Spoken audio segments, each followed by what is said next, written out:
महाभारत से जुड़ी कई ऐसी कथाएं हैं जो शायद ही किसी को पता हो। आपने महाभारत के कई श्राप और कई वरदानों के बारे में तो सुना या पढ़ा ज़रूर होगा, लेकिन क्या आपको पता है कि महाभारत में द्रौपदी ने अपने सौतेले पुत्र घटोत्कच को श्राप दे दिया था। लेकिन आखिर द्रौपदी ने ऐसा क्यों किया, चलिए बताते हैं आज की इस वीडियो में। लेकिन इस वीडियो को देखने से पहले कमेंट सेक्शन में जय श्री कृष्ण लिखना ना भूलें। तो चलिए इस वीडियो को शुरू करते हैं। भीम और हिडिंबा के पुत्र का नाम घटोत्कच था। घटोत्कच ने कौरव सेना के कई लोगों का वध किया था और यही नहीं, उन्होंने दुर्योधन तथा दुशासन को भी बुरी तरह से घायल कर दिया था। घटोत्कच का विशालकाय शरीर था और वह बेहद ही बलशाली था। आपको बता दें कि घटोत्कच की वजह से महाभारत के युद्ध में कोहराम मच गया था। घटोत्कच ने दुर्योधन के पुत्र लक्ष्मण कुमार का वध भी किया था और घटोत्कच का विवाह दैत्यराज मूरा की बेटी अहिलावती के साथ हुआ था, जिन्हें मौरवी और कामकंतिका के नाम से भी जाना जाता है।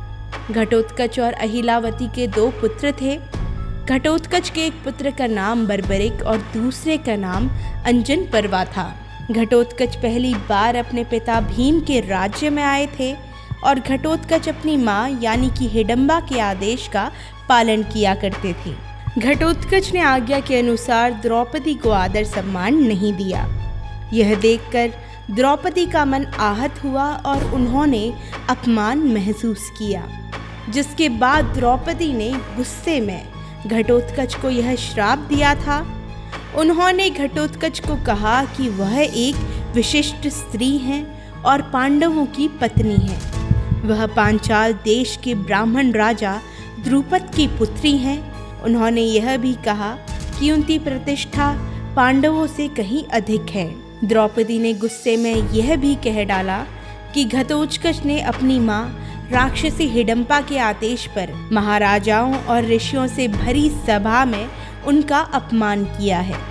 अंत में द्रौपदी ने कहा कि घटोत्कच की आयु सीमा बहुत कम होगी और वह बिना किसी युद्ध के मारा जाएगा। फिर पौराणिक कथा के अनुसार कर्ण ने घटोत्कच पर इंद्र का अमोघ अस्त्र चला दिया था, जिसकी वजह से उसका वध हो गया। महाभारत के दौरान घटोत्कच की मृत्यु बिना किसी कारणवश हुई थी। आपको बता दें कि कर्ण ने अपने अमोघ अस्त्र का प्रयोग दुर्योधन के कहने की वजह से घटोत्कच पर किया था, जबकि वह इसका प्रयोग अर्जुन पर करना चाहता था।